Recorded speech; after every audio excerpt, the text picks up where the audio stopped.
गर्नुहोस् त चिन्ता लिनु जामाको मलाई बाइक चलाउन सिकाइदिनु त यार। तपाईँ अहिलेसम्म बाइक चलाउन आउनुहुन्न अभी त मैले यो अङ्कल सिकाइदिए। ए हो र ल बस्नु माथि बस्न पर्छ। बस्ने काफी बस्न पर्छ। बस्ने काफी राख्ने स्टार्ट गर्ने थाहा नि यो स्टार्ट गर्ने हो। न्युटनमा छ नि छ कता हो न्युटन कता हो? यहाँ लेखेको हुन्छ यहाँ ए स्टार्ट हान्ने यो डाक्ने हो। स्टार्ट स्टार्ट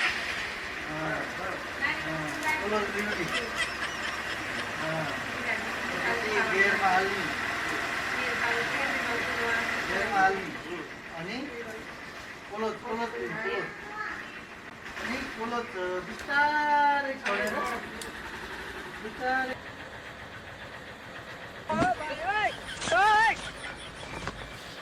होइन के गरेको हिँड्नु भन्नुपर्छ म हिँड्ने। बिस्तारै क्लोज छोडेर बाइक सिधै अघि बढ्ने अलिक मान्छे के बिस्तारै हिँड्नु भन्नु हो त्यो।